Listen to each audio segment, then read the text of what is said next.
Am I missing something? The squad endorses Bernie Sanders for president.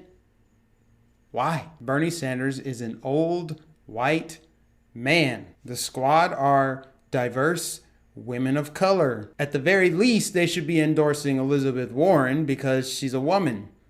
Or they should endorse Kamala Harris because she's a woman of color. I'm confused as you are. I don't understand this. Why are they endorsing Bernie Sanders? It makes them look like the biggest hypocrites on the planet. They always talk about how the white man is the problem. So why would you endorse the white man for president? Did they not listen to Simone Sanders? We don't need white people leading the Democratic Party right now. The Democratic Party is diverse, and it should be reflected as so in our leadership and throughout the staff at the highest levels.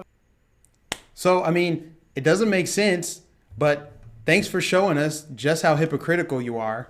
Of all the candidates up there, you could have endorsed at least 2 or 3 minority options. I mean, you had Cory Booker, you got Andrew Yang, you got Kamala Harris. Tulsi Gabbard doesn't look very white to me. I'm saying you got options. And if you care about railing against the patriarchy, you probably should have picked a woman at the very least, just to hold true to your democratic progressive values. But hey, them's the rules. I don't make it up. They do. Let's talk about Barack Hussein Obama. Why is this guy endorsing Justin Trudeau? Justin Trudeau is not running for president of the United States. And oh, by the way, why is he endorsing someone who dressed in blackface? See, the insane double standards and hypocrisy of the left. Why would Obama even think about endorsing Justin Trudeau with his blackface scandal? Is it because the Democrat Party and the left, they don't care about principles as long as it serves a political purpose? Even though Trudeau dressed in blackface back in the day, if he did it 2 days ago, I bet he would still get the endorsement from Obama. They always will shift the goalpost and do mental gymnastics and do whatever they need to do to get the job done because they're that damn agenda driven. If Obama had principles and if people on the left had principles, they would not care that Trudeau is on their side politically. They would stand firm on the ground that, you know, he did it in the past, but it's still a bad look. He apologized, but he still needs to be canceled. I can't endorse him. Again, I'm not saying Trudeau needs to be canceled. Those are the rules. They make the rules up, but they don't follow the rules.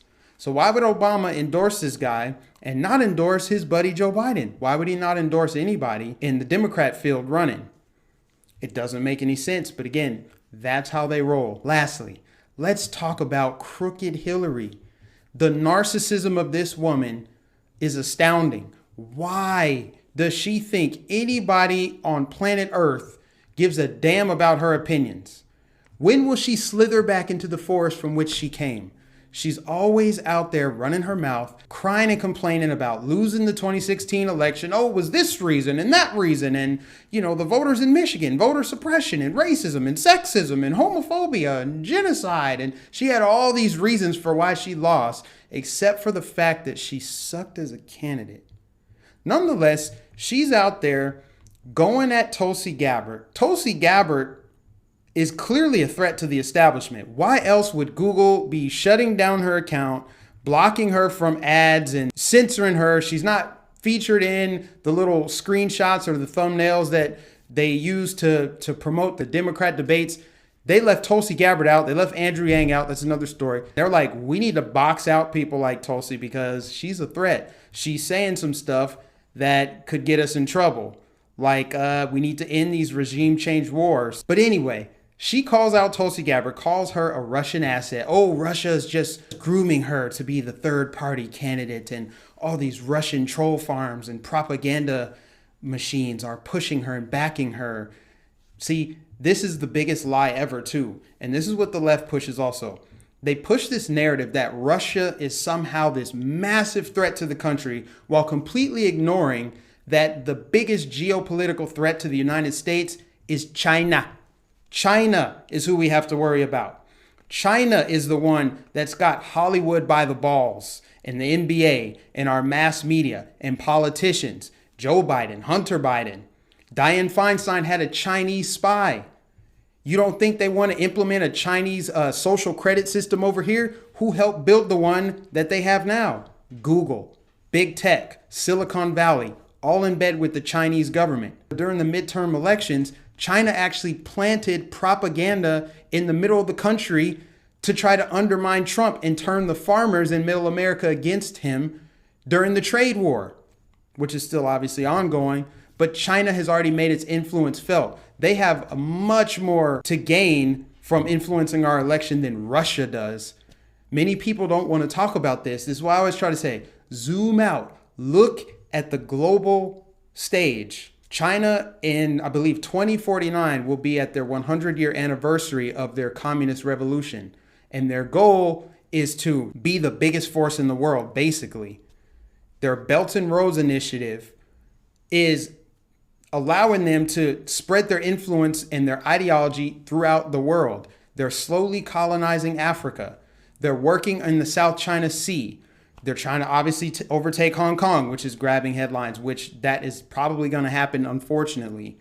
But China is the biggest geopolitical threat. But people like Hillary Clinton and the mainstream media, their favorite freaking word is Russia, Russia, Russia, Russia. I'm tired of it. We have to continue challenging these lies, these false narratives. And we got to call out the wackiness and weirdness of the Democrat Party and the left. They don't hold their standards. They don't play by their own rules. I thought identity politics was the name of the game. And yet you got the squad endorsing Bernie when there's all these other women and minorities that they could endorse. They endorse an old white guy. It's kind of funny. I thought the future was female. But anyway, you got that. Then you got Barack Obama, the former president of the U.S., not endorsing any United States candidates, but then endorsing Justin Trudeau, who has his own little blackface scandal. So we're just going to push that aside, right? We're just going to ignore that. But if it happened here and it was a Republican or anybody in the center, they would be canceled. So we're going to sidestep that. We're going to maneuver around because the agenda is important. You got crooked Hillary Clinton, who we all know she should be thoroughly investigated. I'm sick of the investigations. She should be locked up for what she's doing, what she has done, whether you're talking Haiti, Benghazi, Clinton Foundation, all the people suspiciously who passed away, who happen to know them and have information on them. People like Hillary Clinton still making her voice and her presence felt, talking about the DNC and all the influence she has. You're kidding yourself if you don't think Hillary has every intention of running in 2020 and she sees Tulsi Gabbard as a threat. So, I mean, it's crazy. You got Hillary Clinton out here thinking everybody cares about what she has to say. She thinks she has a chance to run in 2020 and win the election. The woman is delusional. Just had to get that out there. Let me know what you guys think. Sound off in the comments. Like, share, subscribe. Follow me on the social media accounts, Facebook, Twitter, Instagram. MikeNificent813, just type that in. I should pop right up, and I'll catch you guys in the next video.